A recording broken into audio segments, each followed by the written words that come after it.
Fala moçada, tranquilo? Beleza? Pois é, pessoal, eu estou aqui para a nossa segunda aula sobre a velha ordem mundial. Já gravei diversos vídeos falando sobre o mundo bipolar, sobre a Guerra Fria, como que o mundo se comportava durante esse período, mas mudou o nosso material, né? Então vamos aí fazer novas aulas, né, sob a ótica desse novo material, o material AZ, para a gente poder entender um pouquinho como que funcionou essa questão da velha ordem mundial. E essa é a aula 2, a aula que a gente vai falar da formação da ONU e também da Conferência de Bretton Woods. Nessa aula eu vou apenas explicar um pouquinho os slides que foram utilizados em sala de aula, tá bom? Bom, pessoal, a ONU foi criada em 24 de outubro de 1945, né, cerca de 2 meses e meio depois do fim da Segunda Guerra Mundial. Ela foi criada pela Conferência de São Francisco e ela tem como objetivo garantir a paz no mundo e gerar cooperação entre os países. Então, a principal missão da ONU é manter a paz mundial. Contudo, pessoal, é importante lembrar que nem sempre ela foi capaz de evitar conflitos, né? Mesmo com a formação da ONU, houve conflitos pelo mundo. No início da sua formação, ela contava com 51 países, inclusive o Brasil. O Brasil fazia parte. Hoje conta com 193 países. A ONU conta com várias agências especializadas. É óbvio que eu não vou falar de todas elas, são mais de 30, né? Mas eu vou citar algumas para vocês, como a FAO, que é a Organização das Nações Unidas para a Alimentação e Agricultura. Ela trabalha no estímulo às lavouras. Aqui no Brasil, os nossos pecuaristas, os nossos agricultores, né, eles têm aí uma familiaridade com a FAO muito grande. A FAO ela tem como missão trabalhar no combate à fome, à pobreza, por meio da segurança alimentar e também pelo desenvolvimento agrícola. A Unesco, que é uma organização das Nações Unidas pela Ciência, Educação e Cultura, né, tem como missão colaborar com a paz, erradicar a pobreza extrema, promover um desenvolvimento sustentável, um diálogo intercultural por meio da educação, da ciência, da cultura, da comunicação e da informação, e também melhorar a qualidade de vida, né? Quanto mais as pessoas estudam, quanto mais contribui para a ciência, melhor é a qualidade das pessoas em geral. Tem também, pessoal, a Organização Mundial da Saúde, né? A famosa Organização Mundial da Saúde. E, ultimamente, por conta da pandemia, tem sido falado muito sobre ela, né? E a OMS, ela trabalha em prol da erradicação de doenças pelo mundo, como a AIDS, por exemplo, né? Mas não é só isso, ela trabalha para combater as pandemias globais. Hoje, pessoal, o diretor-geral é o etíope Tedros Adhanom. Tem também o Fundo Monetário Internacional. A gente vai falar um pouquinho mais sobre ele, porque ele foi criado na Conferência de Bretton Woods em 1944, ou seja, ainda em tempos de guerra, né? Foi criado junto com o BIRD, o Banco Internacional de Reconstrução e Desenvolvimento, que hoje a gente conhece como Banco Mundial. E ele tem aí como objetivo, pessoal, ajudar na reconstrução do sistema financeiro, principalmente daqueles países mais pobres, daqueles países que foram muito alvejados, né, pela Segunda Guerra Mundial. O Banco Mundial, que no início se chamava BIRD, né, ele tem como objetivo ajudar os países mais pobres. Então não é só na reconstrução daqueles que tiveram problemas com a guerra, não. A ideia é erradicar a pobreza extrema, é contribuir para uma melhor prosperidade daqueles países subdesenvolvidos, daqueles países que têm um pouco mais de dificuldades, né? A ONU possui várias outras agências, eu vou citar aqui a Unicef, né? A ONU também, pessoal, ela promove muitas conferências pelo mundo. Talvez as mais famosas sejam as conferências em prol do meio ambiente. Você está aqui a Rio+20, né? A Rio 92, que foi em 92 no Rio de Janeiro, a Rio+10, que foi em Joanesburgo, né?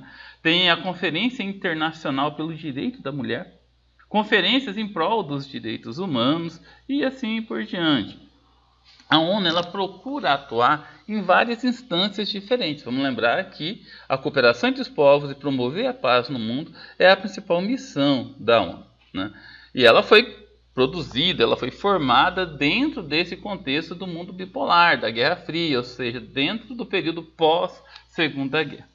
A ONU, pessoal, ela é gerida por 5 órgãos principais: a Assembleia Geral, o Conselho de Segurança, o Conselho Internacional de Justiça. Vamos falar um pouquinho sobre cada um deles, né? A Assembleia Geral é a principal instância deliberativa da ONU. Acontece uma vez por ano, entre setembro e dezembro, e tem a função de discutir e fazer recomendações sobre todos os assuntos relevantes para a ONU, aquilo que é levado para todos, né? O Conselho de Segurança. Na verdade, o Conselho de Segurança, ele tem a função de promover a paz, ou seja, impedir ou deter alguma agressão, né? E é interessante que ele tem os assentos permanentes, que são aqueles países que diretamente foram os vitoriosos da Segunda Guerra. Os Estados Unidos, a Rússia, que antes era o país majoritário da União Soviética, o Reino Unido e a França, e depois, pessoal, foi acrescentado a China, até pelo seu potencial demográfico. No geral, ela tem 15 membros, só que 10 são rotativos. E cogita-se, né, a possibilidade de aumentar mais 5 membros permanentes. Desses 5, Brasil, Índia, Alemanha e Japão já demonstraram interesse em assentos permanentes no Conselho de Segurança da ONU. Haja vista que esses países, eles alegam, e de certa forma eles têm razão, né, que eles são lideranças, né, na região onde eles atuam, onde eles têm proximidades, tanto política quanto geoeconômica. Mas alguns membros não concordam com isso. Entre eles, a China não concorda em aumentar esses assentos permanentes. Tem ainda o Conselho Econômico e Social, que procura promover o respeito aos direitos humanos e também às liberdades fundamentais.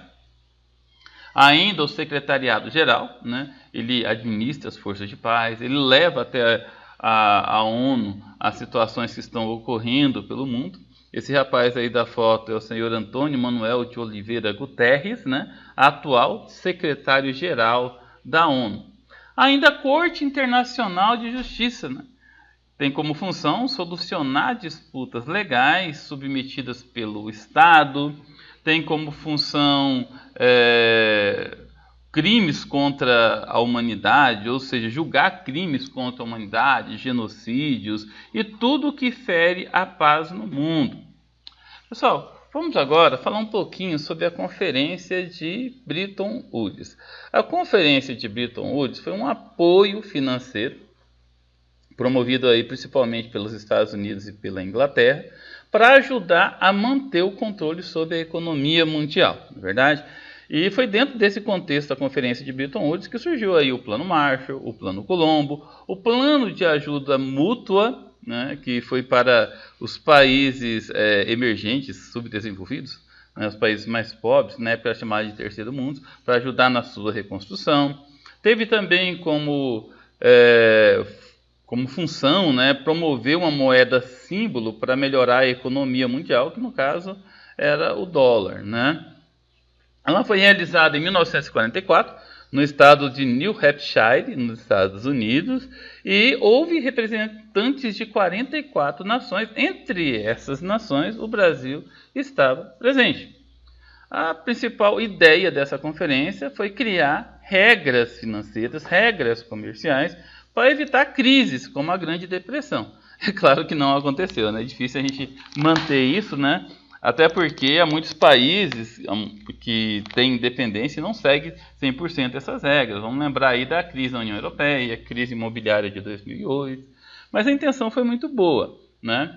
Dentre as principais realizações, pessoal, foram criados o Fundo Monetário Internacional, o FMI, foi criado o Banco Mundial, ou o BIRD, estabeleceu um padrão monetário internacional, né? O euro-dólar, ou seja, um dólar passou a valer 31,5 gramas de ouro e se tornou a moeda mais forte do mundo, mais forte até do que a libra, né, a libra inglesa, né, determinou a criação do GATT, que foi o Acordo Geral de Comércio e Tarifas, né, de 1947, e que em 1995, depois do fim da Guerra Fria e com a dissolução da União Soviética, o GATT passou a ser chamado de Organização Mundial do Comércio e é uma das agências deliberativas da ONU. É uma das agências especializadas que ajuda, né, na ONU.